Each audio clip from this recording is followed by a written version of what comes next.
The Earnestly Speaking podcast is a show that is founded on free-flowing conversation and may at times venture into mature subjects. Listener discretion is advised.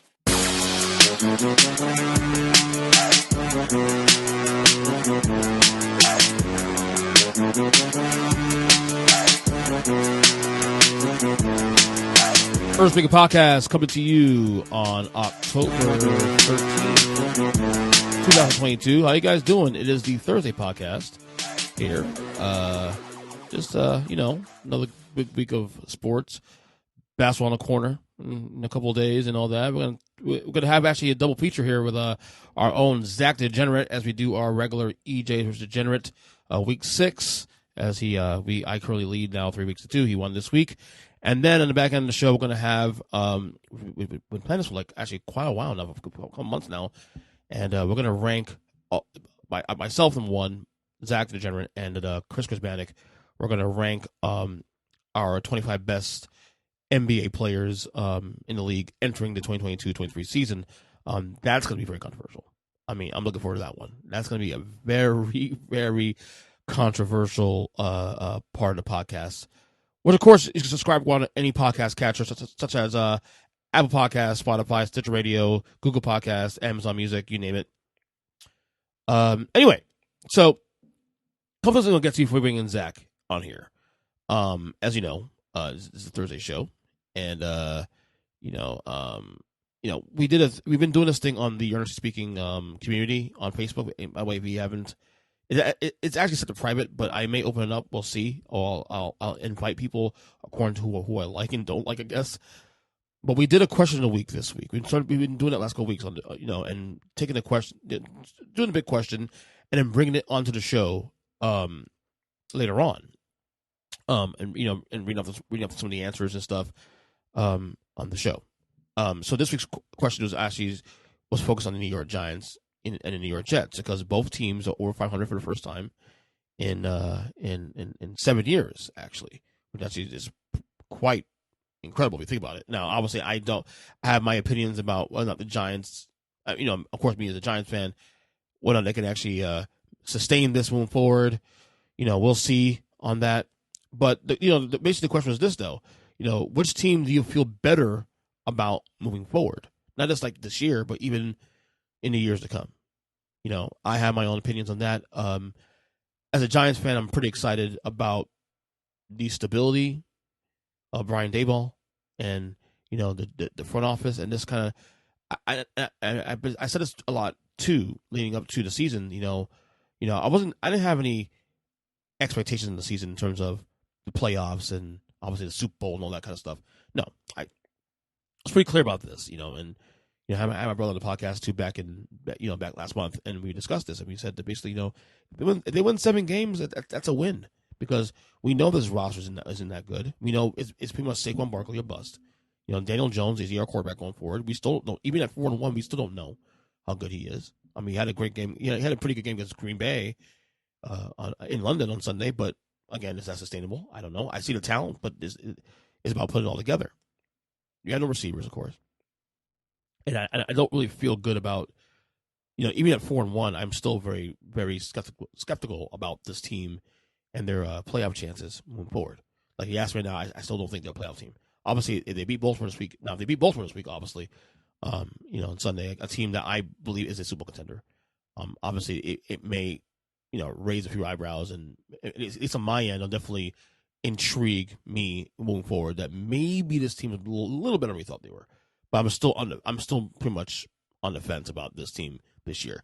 But I will defend, and I will continue to defend the fact that Brian Daboll is my coach of the year right now through 5 games in this young NFL season. But anyway, we broached the question about who I feel better about going forward. And I will say I feel good about the Giants because of who was in place. Of course, I trust the coaching staff. I trust the front office. They have, even though it's been a rough decade, they have a longer list of trust for decades. They've won 2 Super Bowls in recent years. The Jets have won Super Bowls in 1969. All that kind of stuff. I like the Jets roster, though. I will say, if you pair up these 2 rosters against each other, I will say the Jets roster probably is more talented than the Giants roster. But I don't believe also this Giants roster we have right now currently is going to be the same roster, certainly on the offensive side of the ball, in the years to come. I think next year you'll see a major shakeup, maybe a quarterback. Who knows? Saquon's back this year, back next with the team next year if he gets extension. Lots of decisions to be made on the Giants' end. But we asked a question on social media about which team you feel best about. I did a poll on Twitter, number one. And on the poll, that the Giants actually, on the question, the Giants did get 77% of the vote, to 23% of the Jets on which team they feel most confident about moving forward. And basically, if I can just get this real quick, our own Kyle Nash said basically the Giants' future is less dark without Josh Allen and Belichick in the division for now.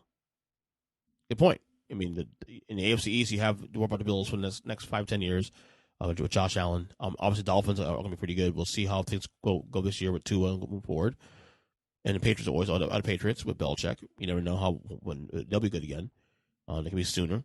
So the Jets definitely have a lot more to worry about. I mean, the Giants division, the NFC East, obviously the Eagles are really good, unbeaten this year so far. We'll see if they can sustain that moving forward. The Cowboys, obviously, their defense is fantastic. But I would say, based on the stability and the foundational pieces in terms of, of team building, I have more confidence in the Giants to do the right job. At least with this current regime. As for on Facebook, Josh says the Jets, they have a quarterback with a future. Jones is a backup quarterback. I agree with the Jones thing. Probably is a backup quarterback. Still on the fence on Zach Wilson. I don't know if I can necessarily roll with that. So I'm not gonna, I don't know if I believe that. Our own Kris Krizmanic will be on the podcast later on. He said, "I believe in Dayball and Barkley way more than Robert Saleh rather, and Zach Wilson. The Danny Dimes situation will be odd because who knows what happens next year come draft time for agency. At this point, it's just impossible to trust Jets staff." He's not wrong. I mean, again, the Jets have had decades of ineptitude, and trusting them. I mean, come on, the Jets. The Jets are the Jets for a reason. But to answer the question on my end, I will still say the Giants. Better roster, Jets, stability for the long term, and football minds. Give me the Giants all day and twice on Sunday. That's where I'm at on that conversation. Another thing I want to talk about before we get to Zach and then Zach and Kris on the back end. Super Bowl bubbles. Want to talk about a little bit. If you listen to me on the Hula podcast with Big Jim, Kyle Nash, Matthew Muleisen, every Tuesday night, check it out. Of course, talk about picks and football and all that. I made this clear on my power rankings. Last night on the podcast, or Tuesday night on the podcast rather. And I read my rankings on this show too on the Tuesday show. My top six. My top, and I said on the Hulla podcast that my top six, one, the Bills, 2, the Eagles, 3, Chiefs, 4, Ravens, 5, Niners, and 6, the Buccaneers. I said on the show, and I was pretty clear about that those 6 teams I can see playing in the Super Bowl in February. All 6 teams I can see playing in the Super Bowl. Just envisioning that. So my Super Bowl bubble right now is 6 teams. And I would consider a 7th team, but a 7th team is not what you think it is. The 7th team is actually going to is a team that was in the Super Bowl last year, the Bengals. If the Bengals get their act together, I believe they're a team that can enter that conversation. The tough losses both for this week, but I think overall they'll be fine. Whether or not they're a wild card or win north, I think they'll be fine overall. I trust Joe Burrow. The defense is actually really good. They have weapons galore. Obviously, the biggest issue is fixing the offensive line. But beyond that, it should be fine. But anyway, for the time being, like the top 6 teams on my rank, like I said earlier in the week, Eagles, Chiefs, Bills, Ravens, Niners, and Buccaneers. I can see all 6 teams in the playoff in the Super Bowl. I really can, and it's especially the Niners, especially too. Lots of confidence there in that franchise. What they do, Kyle Shanahan, be one of the top 5 coaches in the league. So that's where I'm at with that one. All right. Other than that, before we can bring in Zach in a couple minutes to do our weekly EJ versus Degenerates, our weekly picks. Here is my week 6 NFL best bets. I am having a horrendous year. 11-14 right now for the year. I went 1-4 last week. It's been a rough season. Man, Vegas really is has this thing down packed. These spreads. I mean, just when the season goes zig, it goes zag, and vice versa. It's been such a tough year to gamble on NFL football. I've done better on college football this year, honestly, and I probably should stick to college football this year, the rest of the way going forward. But I mean, I'm not a big gambler. I only gamble on football. Hardly ever gamble on basketball. Baseball, don't gamble on. All hockey, same thing. I don't do that. But all right, so here are my 5 best bets for the week number 6 NFL. All right, give me the Minnesota Vikings -3 over the Miami Dolphins. The Dolphins will be starting Skylar Thompson, the third-string quarterback, this week, as Tua will not be playing, even if he passes concussion protocol, as well as Teddy Bridgewater for the same reason. Obviously, major, the Dolphins lots of concerns there in terms of the situation and all that. So they're playing heavily safe. So I like Minnesota to cover 3 points slightly over the Dolphins. Give me the Bengals -1 over the New Orleans Saints. This is a big game for the Bengals to turn things around from last week's loss to Baltimore. New Orleans not feeling the Saints this year. 2-3, big win against Seattle last week, but I'm not feeling them. Since I think it's a good game here for the Bengals. All right. Another team needs a good game here. I'm gonna gamble a little bit here and take this pick here. Give me the Rams -10.5 over the sorry Carolina Panthers. The Panthers are horrible. Fired their coach and down to the third string quarterback and all that. Was it PJ? What was it? Not PJ Tucker. A PJ something. Forgot his last name. But that's where they're at now.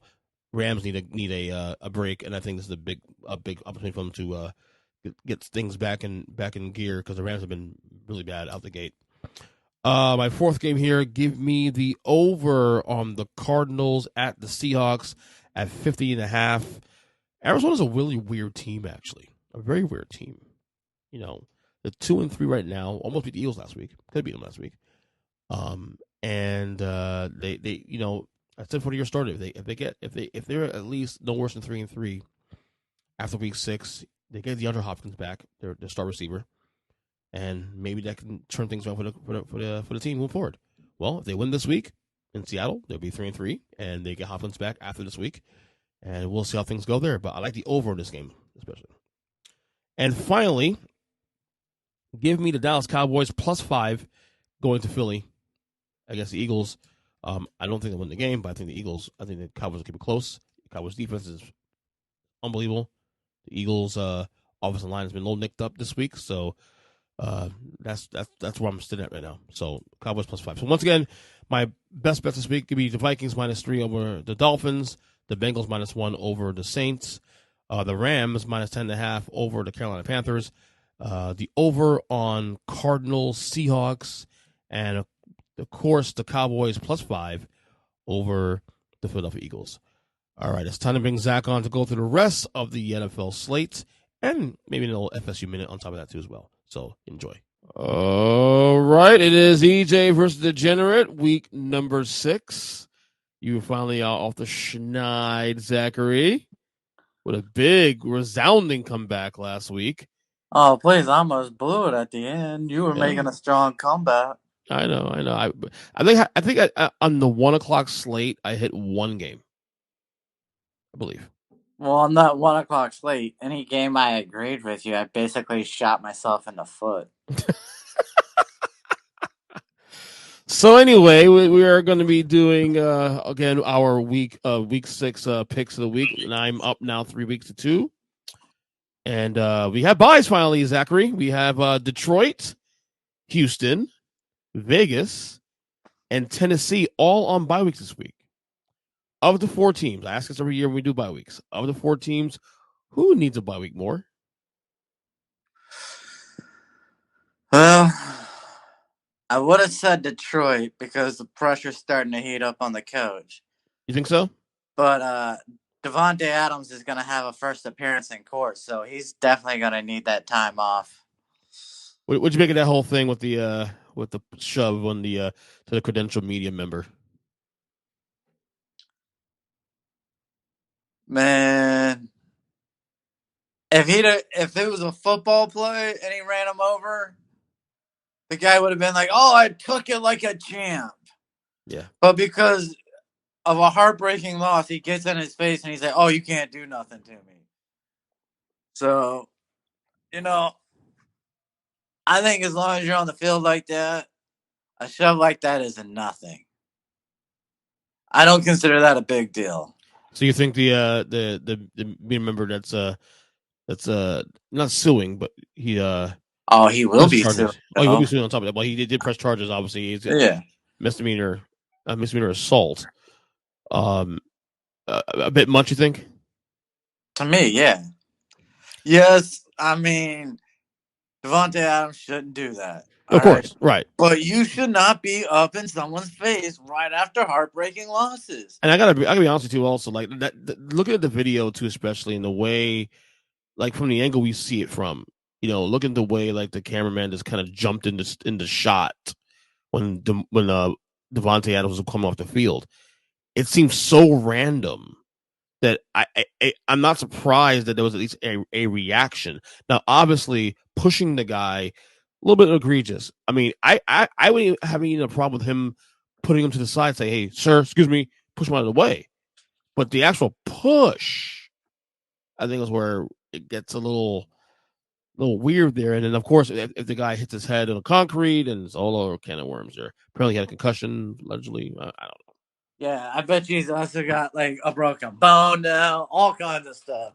Just so he can help with this lawsuit. There's no doubt. There's no doubt. There's a money grab here. Oh, there's no absolutely. Doubt about that. So definitely, it is what it is on that one. But we'll see what happens there. I don't know if he'll get suspended. I would have said also Detroit as well too, because of a lot of the expectations coming in. A lot of folks had them as a sneaky, possible playoff team, and they've really fallen apart last couple of weeks. But it's Vegas, really. I mean, Vegas is a team I picked to win the AFC West. And I'll tell you what, though, even with them being 1-4, I think they're still in it. I think they're still, if they can win a couple games outside of Kansas City and Buffalo, there's been no separation in the West, and none of West. I mean, in the AFC in general, the teams that right now would be in the playoffs, for example, right now if it started today. Obviously, it's ludicrous to think about today because it's only week 6. But the teams right now that are currently the quote-unquote playoff teams are Miami. We don't have a quarterback right now, and we know how long when we'll get him back. And Tua. Who else is 3-2? The Jets, a playoff team currently right now. Are they going to sustain this little run they're doing now? I don't know. So all I'm saying is that when you add a 17th week or 18th week, whatever, 17th game, it adds intrigue, and you add the extra playoff spot, wildcard spot. I think that the Raiders are just too good a roster to just write off right now this early. Looking at the environment, look at all the things that are happening right now currently.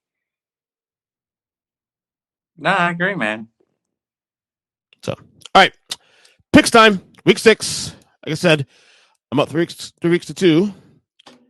Let's get it started here. First one, oh God, Thursday night stinker coming up. And it's your boys. In my opinion, the worst team in football right now. Washington Commanders heading to Chicago. Face the Bears. It is currently a pick 'em. The over-under is 38 points. Zachary, your Commanders, what's going on, man? What's going on with Carson Wentz and Ron Rivera? We're calling him out like that. Well, I mean, Ron Rivera is certainly not going to say, "Oh, it's our defense. Oh, it's the coaching," because those would both fall on him. Yeah. So he's definitely going to say it's the quarterback play. Am I wrong for saying that now that Matt Rule's gone, that the next guy in the hottest seat right now currently would be Ron Rivera? I sure as hell hope so. Look, we had a game snatched from us against the Cowboys.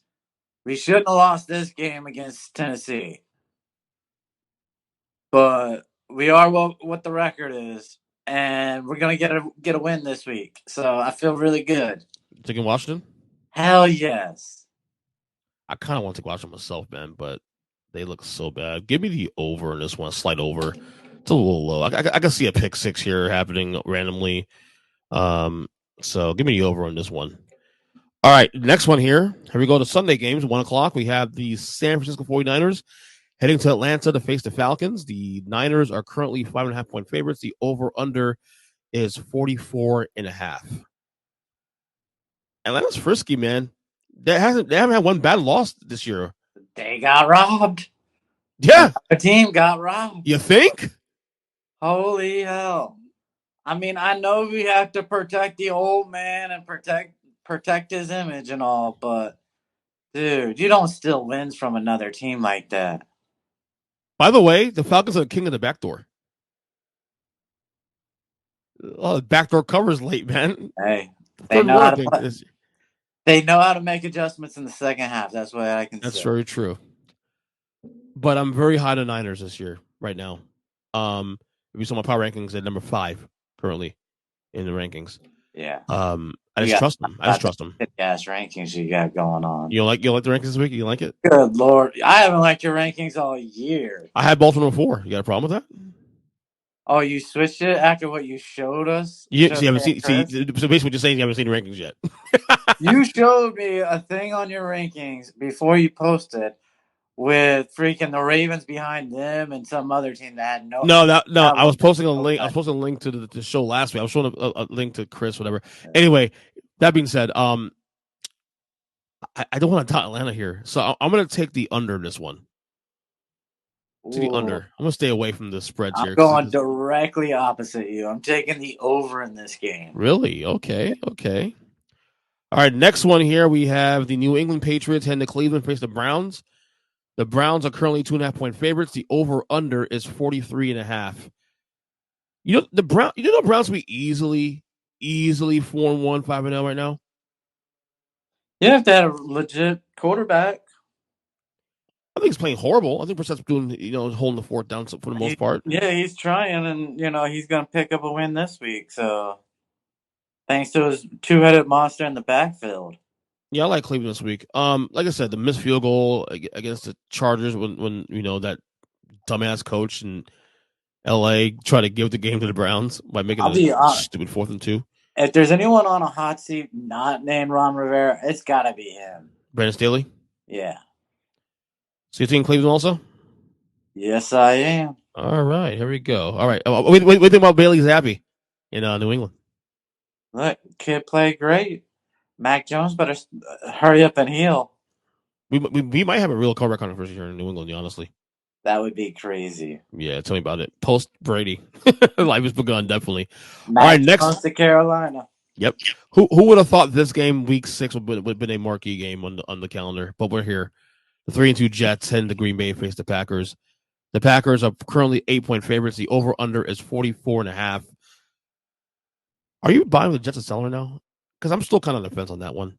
Hell no. Thank you. Not at all. Give me Green Bay. Yeah. And I think their offense is atrocious. I still think they'll cover.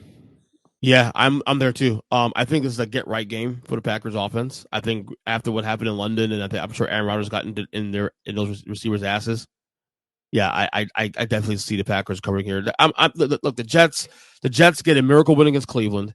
Okay, what else? They beat Pittsburgh in a weird game that should have lost, and then I'm sorry, I know it was 40-17 against Miami, honestly, but I feel like if Tua plays that game, I think if Bridgewater plays that game, that might go differently because that was a 19-17 game in the fourth quarter.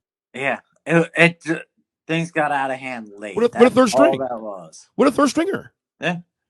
So I'm not buying the Jets have talent. I'll give you that, but I'm not buying them being this really good playoff team. Get out of here with that. That's why I said the Raiders are in this thing because I just think once they start losing games, the Jets start losing games.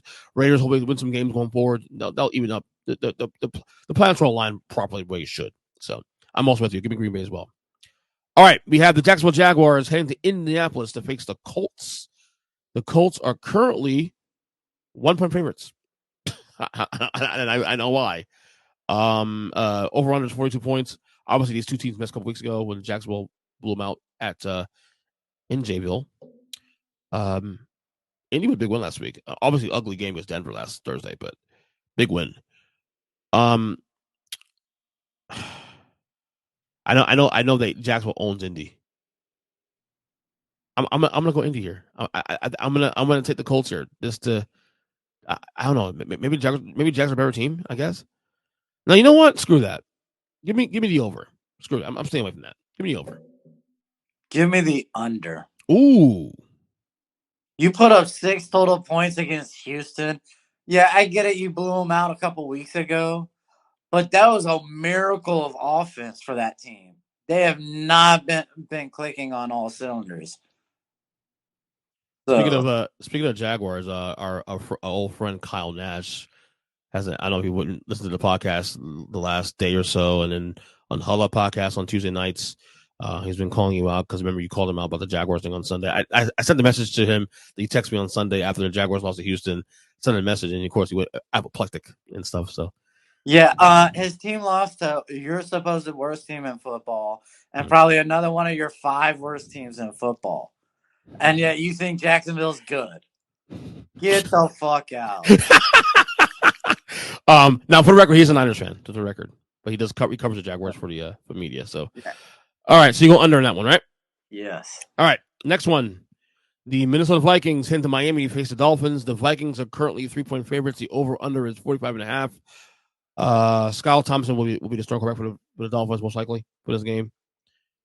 Because of that, I gotta go with Mini. I mean, I know I don't trust them long term, but they are to me the best roster in the division in the NFC North. I think Green Bay's in trouble. Green Bay might still go to the playoffs, but I don't know. Minnesota should win this division now. They have one game lead with the tiebreaker right now currently over the Packers. So and now they're getting a break here with no Tua, no Teddy, most likely this week as well too. So give Minnesota here. Give me Minnesota on the fact this game is going to be watched by absolutely nobody. The only people watching this Minnesota game will be people on Red Zone watching their fantasy players. That's it.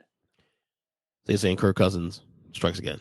Oh, this is going to be one of his best games of the season. Yeah. I mean, I'm rooting for the Dolphins, obviously, but I don't know. All right, next one we have the Cincinnati Bengals heading to New Orleans to face the Saints. The Bengals are currently 1-point favorites. The over/under is 43.5. Give me the Bengals here to cover. This is another get right moment for the Bengals, the AFC champions. I know this is a dangerous game too. It's in New Orleans and in the dome, and it's always noisy. But I think they're just so beyond that. They probably should have won that Baltimore game. They were positioned to win that game late. But yeah, you don't give me Cincinnati this game.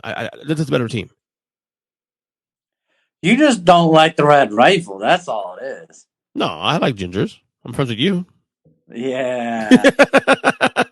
Not sure about that. What you got? I'll take the over in the game. Okay. All right. Big one. Who would have thought this would have been a marquee game week 6? The Baltimore Ravens heading to New York to face my Giants.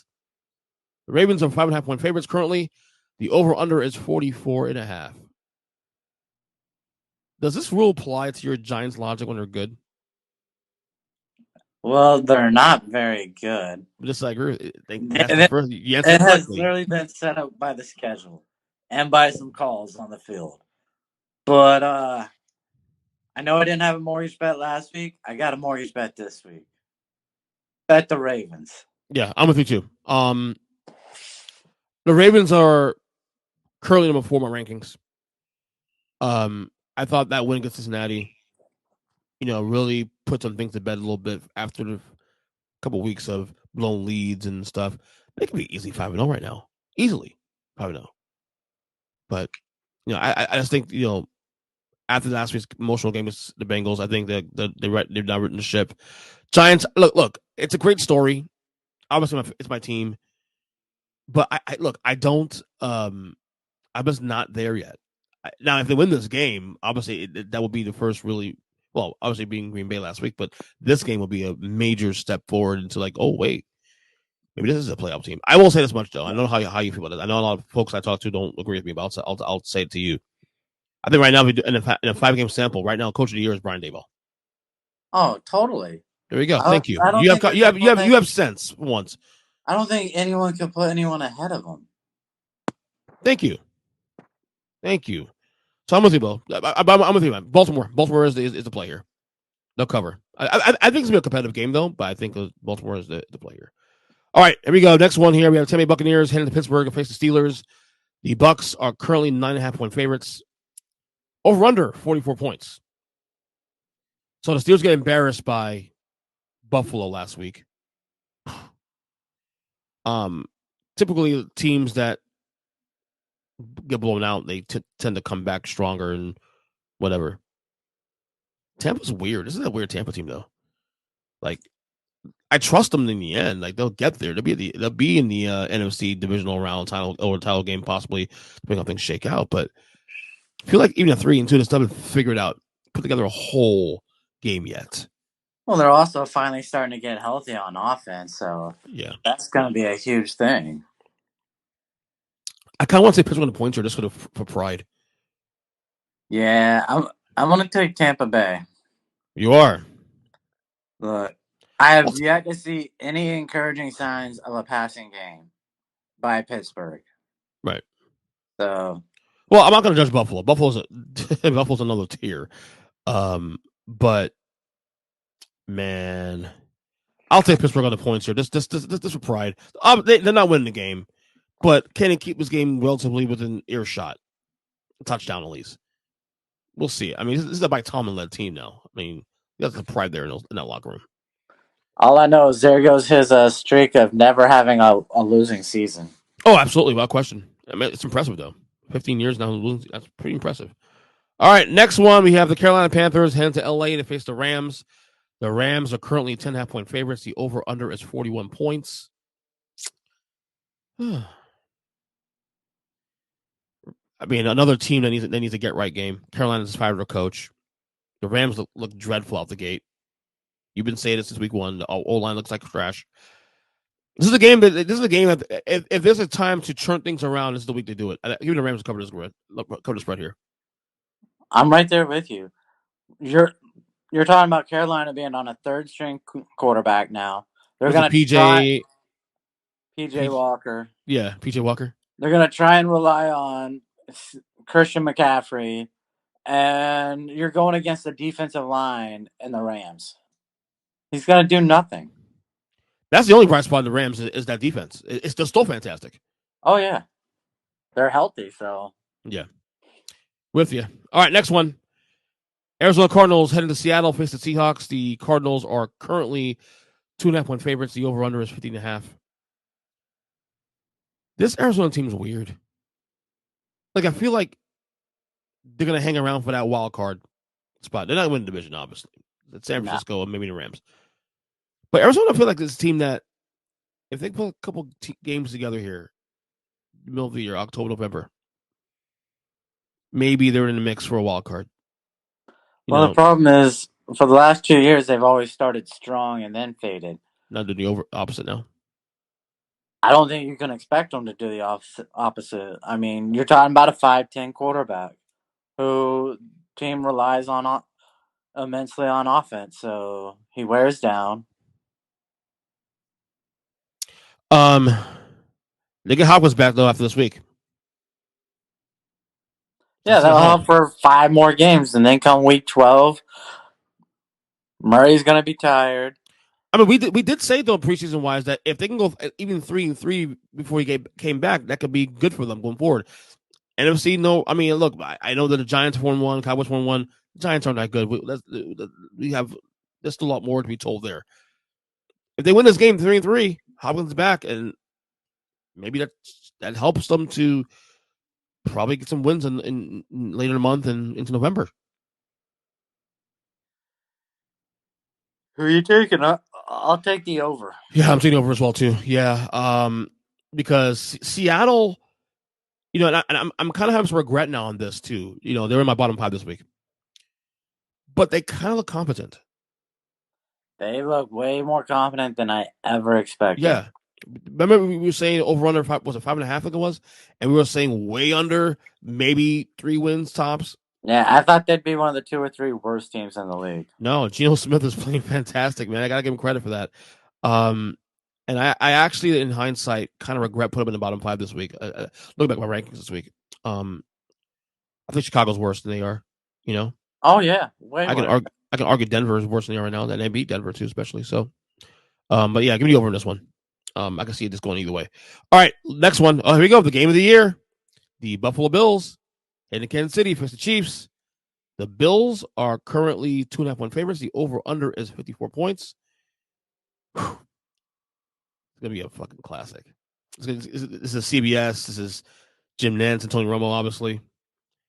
The thing I want to see with the Bills, and I said this on another podcast this week, is that I want to see them how they do in close games. We talk about the game, the playoff game, obviously, where they, had that, 13 seconds game where Mahomes and all that. We forget that they played last year, I think it was week 5, in the same place, in Arrowhead, and Buffalo beat the shit out of them. So the Bills can play with these guys. We know that for a fact. Oh yeah. This is the Bills team this year, hungry. Super Bowl expectations here. I think KC is due a letdown game now. Give me the Bills. Give me the Bills to cover. And I think Buffalo wins this game fairly comfortable. Not blowout, but they win this game in control. So I like the Bills here. I'm with you. Look, no Tyreek Hill. There's no speed that the Bills defensive backs have to be worried about, in my opinion. But props to Travis Kelce getting 4 touchdowns. Yeah. I heard he's still scoring touchdowns now, like on Wednesday. But it should be a great game, though. It should be a really good game. All right, I don't think it's going to be that great a game. We'll see. We'll see. I think the Bills are going to be like 2 touchdowns up for most of the game, and maybe it comes to within a 1-score game late in the fourth quarter or something. But right. I just don't see it being a good game. Right. All right, 2 more games here. The Sunday game, we have the Dallas Cowboys heading to Philadelphia to face the Eagles, who are currently still unbeaten. The Eagles are 6-point favorites. The over/under is 42 points. This should be a good game, actually. Give me Dallas on the points here. I'm not saying they'll win the game, but Dallas defense. Eagles O-line a little banged up coming to this game. A little banged up. 6 points. Oh, 6 points. Shit. Give me Dallas on the points here. I mean, they could probably win this game. I don't think they will win this game, but that pass rush, you got the Eagles O-line a little banged up. Eagles had a little scare last week against Arizona. I don't know. We'll see. Divisional game, the emotion there. Dallas wins this game. They're now in first place in the East. Give me Dallas on the points here, at least. This should be a great game. I'm going to trust the Dallas defense. Yep. So give me the points. And I'll tell you what now, if it's on my MVP right now, I mean, obviously it's easy to go to quarterback, and I think Michael Parsons has a claim for that too, a case for that. Absolutely. All right, finally, Monday Night Football game, we have the Denver Broncos and the LA face the Chargers. The Chargers are currently 5-point favorites. The over/under is 45.5. Obviously, all the talk about Russell Wilson this week. I just did a whole episode, not a whole episode, but last episode of this podcast, we discussed that. Russell Wilson and his situation and what's going on there. Obviously, he has a torn lat, and hopefully we get to go on Monday. Man, the Broncos need this game bad, not just because of the division, not because of the playoffs, but just for perception in general. Nathaniel Hackett is probably in a hot seat right now. Russell Wilson's had a taking a lump in the press this week.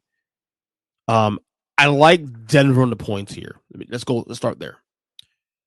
Do to win the game, though, is a question. I don't know. The Chargers still banged up too, especially. So we'll give you Denver on the points. Give me the Chargers. Ooh. Look, I have yet to see any competent offense out of Denver. This is true. All right. The more embarrassing thing is both of these head coaches, they should not be head coaches. Time and again, they are showing they should not be head coaches in this league. Yeah. Every coach in the division not named Andy Reid. Pretty shitty. Brandon Staley, Josh McDaniels, and now Nathaniel Hackett. Pretty shitty.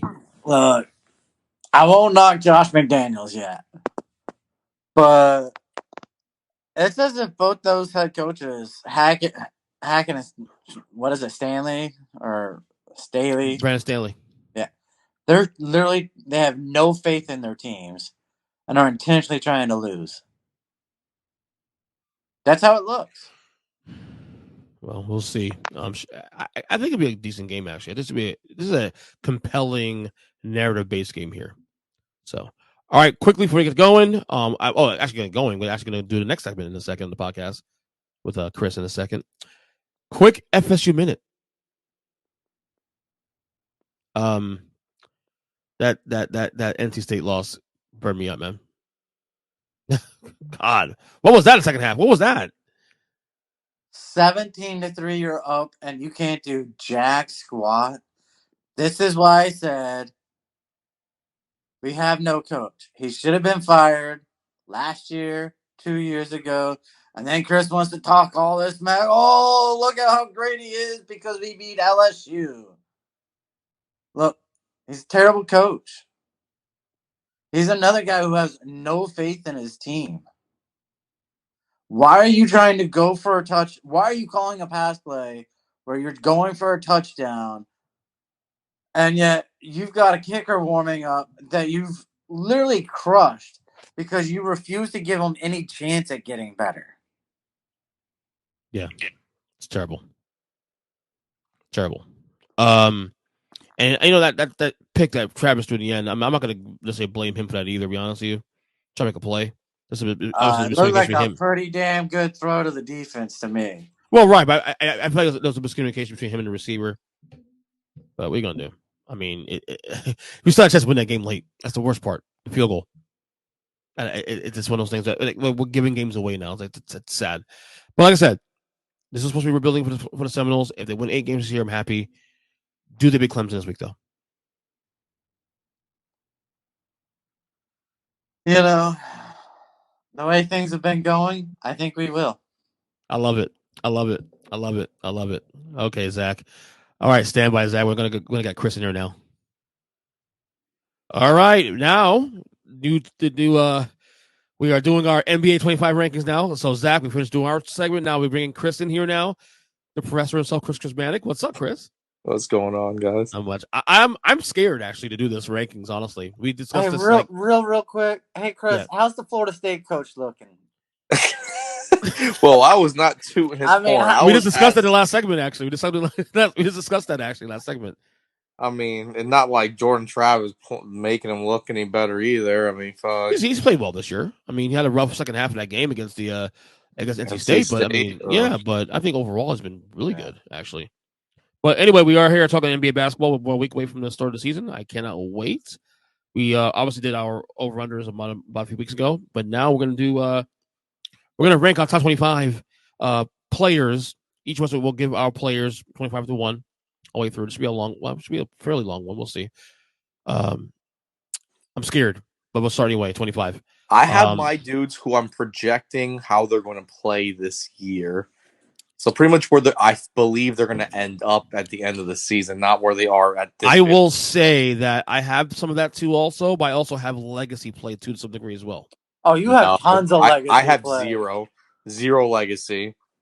So Chris Paul's out of top 25 then. Good job. He's out. Oh, he didn't even sniff top 40 for me. Oh my God. Whoa, wait a second. Oh. And I'm the biggest Chris Paul truther there is.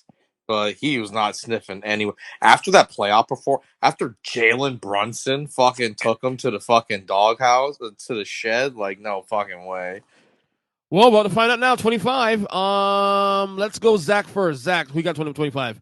Wait, can we get an honorable mention? Who's your one honorable mention first? Oh, Gobert. 3-time defensive player of the year. Hell, let me see. Hold on. My honorable mention here, I had my honorable mention.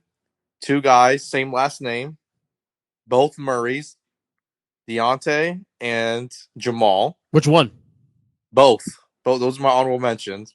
Jamal Murray coming back from the ACL tear. I think he's going to reclaim, so he's going to be right there, right there. And then I'm so sour he didn't come back last year, fucking pussy. And then Deontay in his new team, new role. I think he's going to be right there on the cusp as well. I think my honorable mention here, if I'm doing this correctly, is Bradley Beal.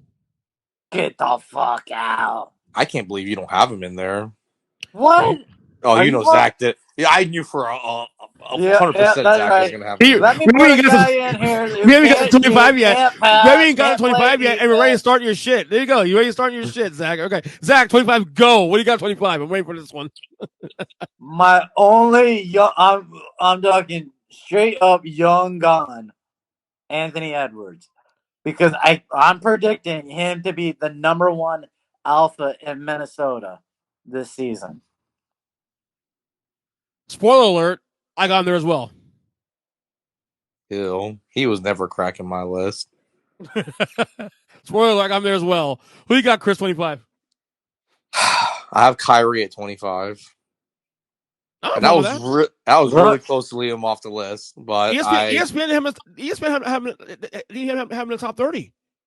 I have him at 25 because I think this is a prove it year. And I think because of his contract is on the line, I think he's going to ball out. But that's the only reason why I even have him like right there. I'll tell you right now, he's on my 20. He's in my top 25. I don't know if Zach has him there. Though. I wanted to put him in, but at last second, I took him out. Dude, it was so tough for me. I really didn't even want to put him in there. Just dudes that lack heart for me. Oh my fucking god! But And that was the only thing. No because heart, no leadership. I he just can't has do it. no contract after this year, I just have to assume he's going to have a fucking monstrous year this year. I think if you're looking at value MVP candidate, this would have value. Someone look at. Shut the fuck He'll up. never win an Oh MVP. He won't over because of Durant on his he's own. not liked. But if you're looking at value, maybe he has a year to the point where you can't ignore it. Just saying. Yeah, I guess you're expecting Durant to be injured all season. So 25. What do you got, Chris? I took Kyrie. Oh, Kyrie. It's just Kyrie. That's right. Yeah. All right. 24. Zach. At 24, I have Ingram. I like that. I mean, he was considered for me, but I like that one. The Pelicans should be Funny, I team have this year. Brandon Ingram at 24 as well. Do you really? Yeah. Look, when you're looking at what he can do, he's almost a 27-point game scorer. He can facilitate. He can shoot. If he plays a little more defense, he'd be even higher. He proved getting New Orleans in the play-in, even though they were like fucking 10 games under 500, getting them there without fucking Zion and CJ coming, towards the end of the year. He proved that he could make guys around him better, and he could be the best player on the court. 24 is a good spot for him. That's where I have him. All right, 24 for me. I had DeMar DeRozan. That's kind of low. Okay. Well, I mean, again, we'll see when we go through the list, see how low it is. Obviously, was in the MVP conversation for a good portion of the year last year. Slipped a little bit toward the end, but he's still a top 25 player in the league. Obviously, yeah, last year was a big prove year for him. That new contract with Chicago. So I got DeRozan 24. All right, so you both got 24. The same guy. 23. Who you got, Zach? At 23, y'all are gonna kill me on this one. The number 2 best player on the championship playoff team, Andrew Wiggins. Oh. Wow. God. That's shocking. I love Wiggy, man, but that's a lot. He's like 30 for me. He's like 30. Draymond's done. So if you're gonna have any defensive presence, it's him. He can literally dribble and create his own shot, unlike Clay. Yeah. So I'm sorry. I like that. That's pretty cool, actually. I'm not. I don't agree with you, but I like that pick, man. That's pretty cool, actually. I don't mind that. I'm gonna remember y'all threw him out of your top 25 when we get down to the nitty gritty. Okay. So 20. Go ahead, Chris. I feel like he's plateaued. He's never gonna be any better. Like a system could make him look better, but I think he is what he is at this point. Hey, he's definitely top 30, but like 30. I don't think he's top. I'll give him top 40. I don't think he's top 30. I mean, no, he's top 30. Yeah, he's 100%. Look, y'all are about to talk about a guy who doesn't even belong in the top 40. So shut your mouths. I'm about to talk about a guy that you guys probably don't have in your top 50 right now. Who's on 23 for you, Chris? This is, like I said, this is where I think new role. He only played on this team for a little bit last year. I think he's going to have a monster year. DeMontis Sabonis. Wow. So we're throwing zingers here out the gate, man. He's a great player, but no. He's gonna be a walking double-double with the potential triple-double. Like, him and Fox are gonna have this pick and roll connection. They're gonna be really good. And I think he's gonna be the best player on that Sacramento Kings team. 23 Murray will in his rookie year. 23 for me is a guy who's not the best part of his team, but he's the one that scared me the most every time he played them. And he's in the finals last year. Give me Jaylen Brown. Whoa. Jaylen Brown. That is way too fucking low. I mean, dude, your list is straight garbage. I can just tell already it's straight hot garbage. This list is gonna have all the fucking old guys on it. Like, we shall see. Every fucking old dude on his list. He's been to 3 conference finals in 6 years, dude. So, he's been the leading scorer for most of those playoff games. He's got to learn how to dribble, huh? Like heavy guys, but he's one of those dudes where he gets boosted. Not Tatum. He plays the better of the 2 wing players on defense. So I will always give Jaylen Brown the nod there. He's got to learn how to dribble, though. The dribbling thing is an issue, though. He's got to learn how to dribble. Is he a point guard? No. He's a shooting guard. They should learn how to dribble a shooting guard. He's good enough, and he makes plays and makes players around him. Yeah. Right, we'll see what you guys have him on the list. We'll see. All right. Okay, 22. Who you got, Zachary? At 22, one of Chris's favorite players. And as soon as he goes down, so does Milwaukee. Chris Middleton. I like it. Only because he's missed so much time and he has a fucking wrist right now. The only reason why I left him off the list. Correct. Also, me too. I don't know how he comes back from you do everything on the basketball court with your wrist. So that's kind of concerned me. For this season alone, I'll leave him off. And then I couldn't do it. He's just so valuable to that team. Good. But I have Ice Trae at 22. Trae Young? Yes, I have him pretty low because he plays no fucking. Wow, that's way low on my list. Yeah, he needs to bounce back. I mean, he's not top 10 on my list, but he's definitely not that low. He's kind of been, his efficiency went down last year No, I agree with that. The same roster, efficiency went down. Now with Murray, I think it'll come back up again. But I'm gonna keep him there for now. He's kind of hit his ceiling there. There's nothing to go up from. Yeah, that's what you're saying there. All right, so depth level shooting number 50-50-90 for me to get him any higher. So that was 22, right? Yeah. Okay, 22 for me is my boy Bam Adebayo. Oh, fuck. 9-25? No. The reason why he's out is because he went from 19 points a game in the regular season to 14.8 last year in 18 postseason games. I'm sorry, but if you drop 5 fucking points per game in the playoffs, you're off the fucking top 25. But his value is so much for that team, though, not just on that side of the ball, also on defensive end as well, too. Stagnate. I'm looking for him to go up, but you gotta at least stay at least 17. I think he shrinks with pressure. When Jimmy's off the court and he's out there running everything, he shrinks. His defense shrinks, rebounding shrinks, and his scoring sucks from outside of 10 freaking feet. I don't even think he's robbing on that team. I think Hero's taking that robbing role. He's wow, interesting. All right. 21, Zachary. Y'all gonna both kill me for this. Okay. He just got traded from Utah. Donovan Mitchell. I'm not going to kill you because I have him there as well, too, 21. I have him way higher than that. He hasn't played defense in 2 seasons. All right. New team. All the headaches are gone. Mm-hmm.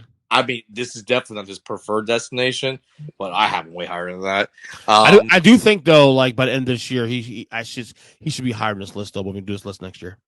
I have Brad Beal at 21. I'm sorry. Straight. So, of all the I will give Ernest Bam before I would ever give Beal. What has Beal ever done? Like he's not a leader on a team. He can't even get you into playing games. You know what he shot from the three this past season? And pretty close. He shot 30% from three. He can't even shoot. He's the only player on the team, though. He's only it's so bad. Mm-hmm. But he should have more assists and rebounds if he's the only player on the team. I think and he doesn't. He needs to really step it up this year. I think he will. I think me having him there is a reason because I think I think he'll average almost as many turnovers as assists like he always does. He got some new money. Got some new money. Yeah. All right, 20, Zach. Oh, who was your? Oh, you said Mitchell too, right? Yeah, Mitchell also, yeah. So yeah. At 20, I have DeRozan. I like it. You're big on DeRozan, actually. Look, okay, he doesn't shoot threes, but you know what he does do? He wins. Everywhere he goes, he wins. He gets his team to the playoffs. He will take all the pressure. He hits all the late shots for his team. And he can dribble, something apparently Jaylen Brown can't do any of that you hold against him. All right. 20 for you, Chris. Spicy P. Who's it? Spicy P. Pascal's. Okay. No, okay. He was almost in my honorable mention. Yeah, mine too. He's done my top 30. Third team all NBA last year. Definitely my top 30. I know, and he's been I want to see more. I want to see more. He's an established Robin on a championship team. Mm-hmm. He's finally filling into that Batman role. I think last year was because the first year was kind of like a without Kawhi, and then last year's kind of, and then now he's really going to fill into that Batman role now. No, I think when we do this list, we do this again next year, he'll be in the top 25, probably in the top 20. I do agree with you on that one. 20, you're probably going to kill me for this, Zach. Well, I mean, Chris already mentioned that he's not on this list either, but Chris Paul. Again, look, the failure last year in the playoffs, obviously very raw still.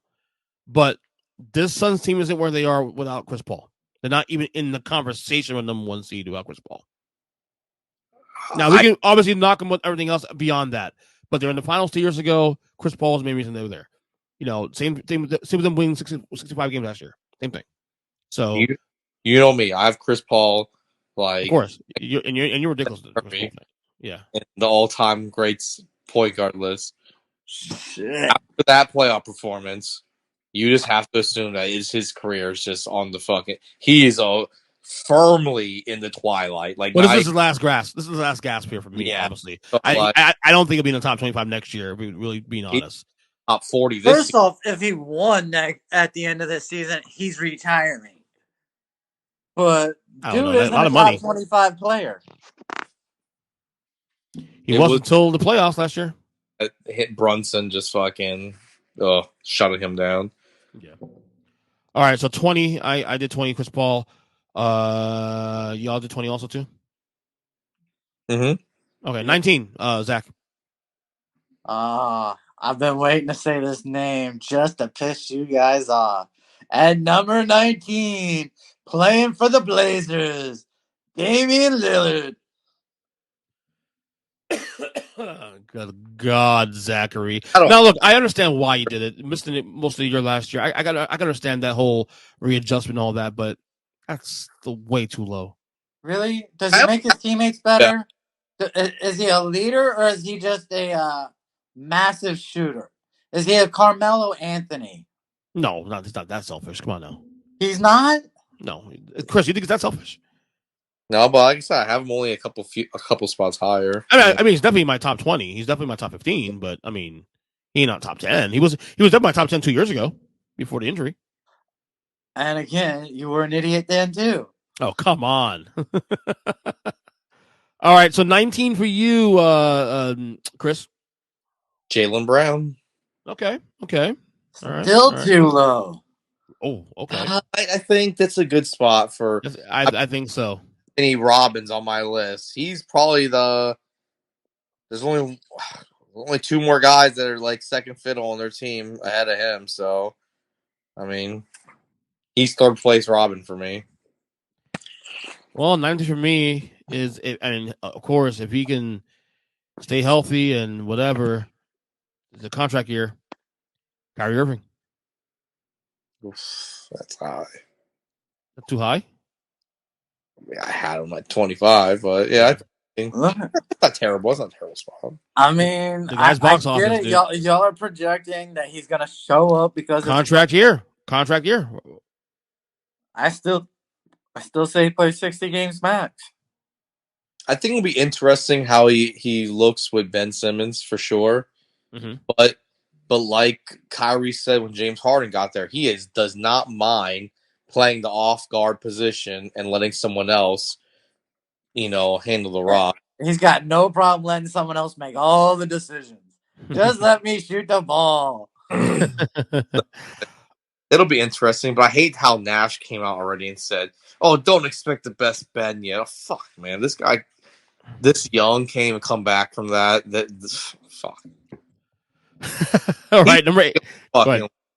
Ben Simmons should be on this list, but he's a fucking. Well, he should be, but he's just almost 2 fucking years. Like, come on. All right, 18, Zachary.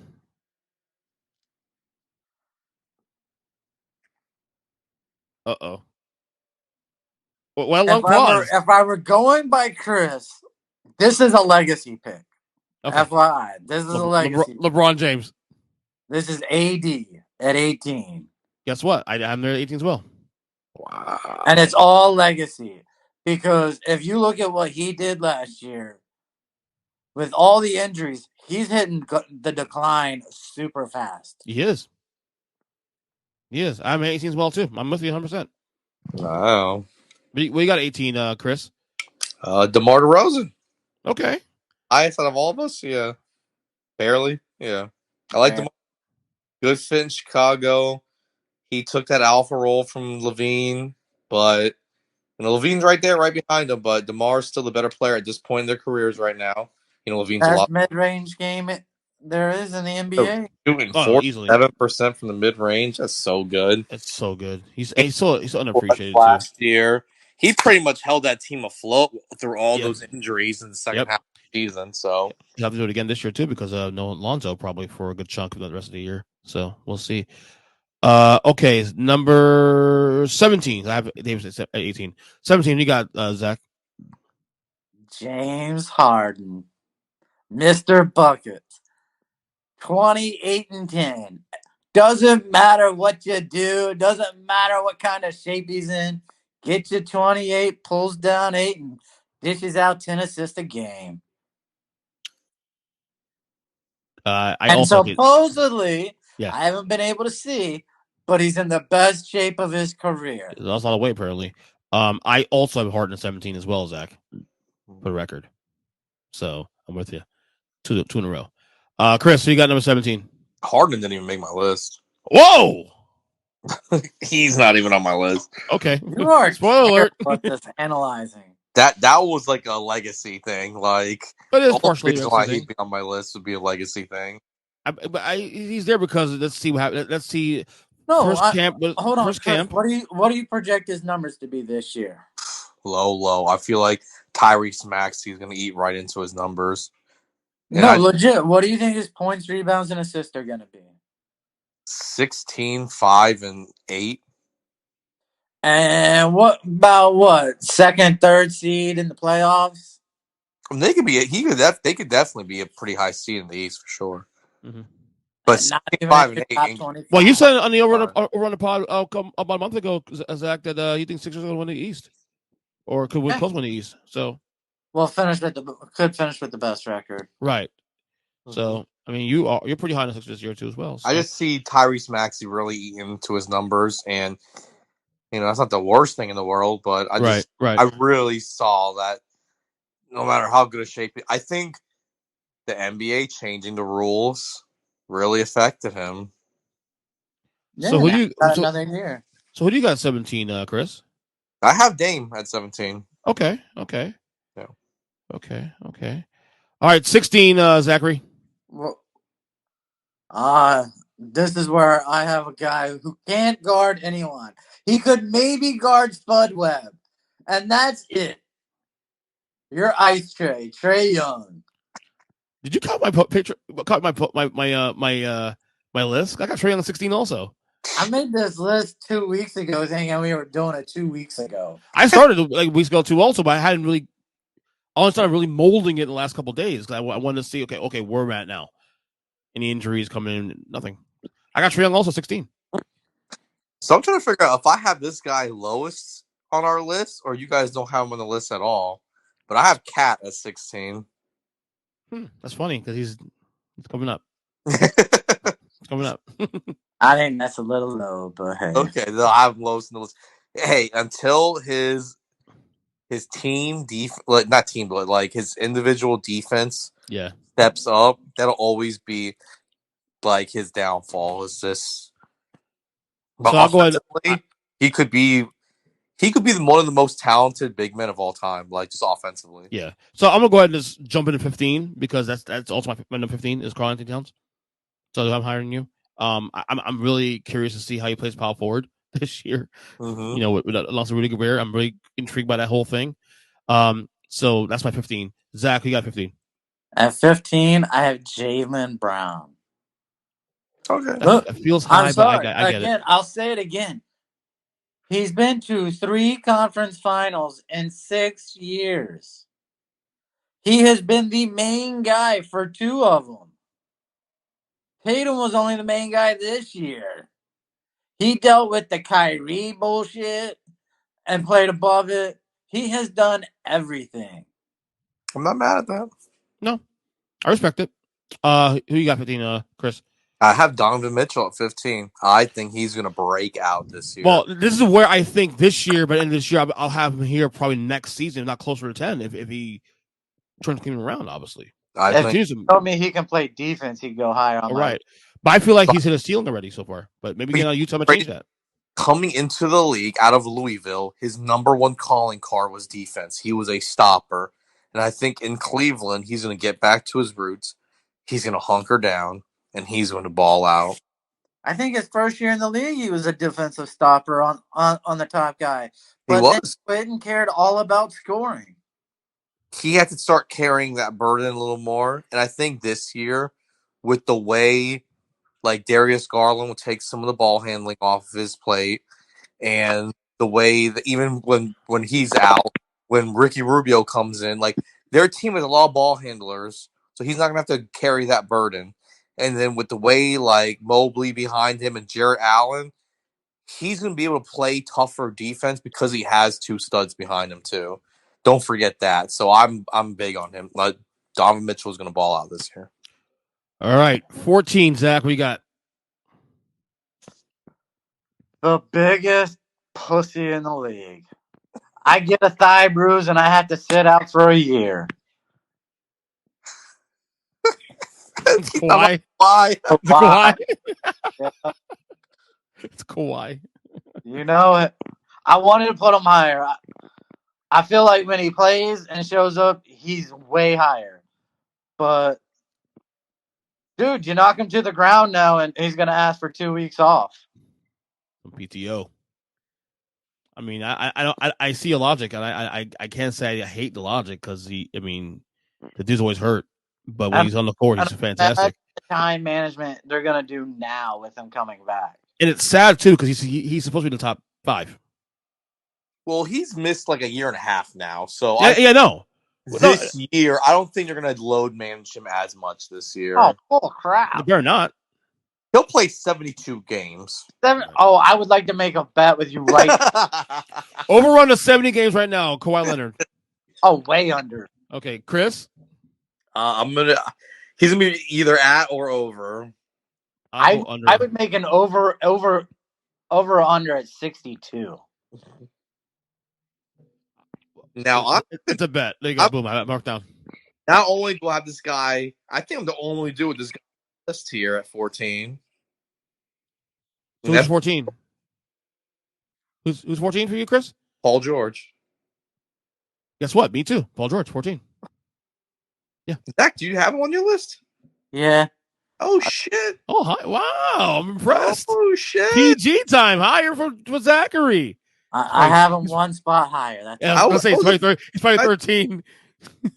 So go ahead. 13 is Paul George for you, right? Yeah, I probably just jinxed him. So Okay, good job, bud. I mean, when he's healthy, he's probably that closer to 10. But again, it's health. So the discussion we had pre-pod, I Yep. was right. I have LeBron at 13. holy hell!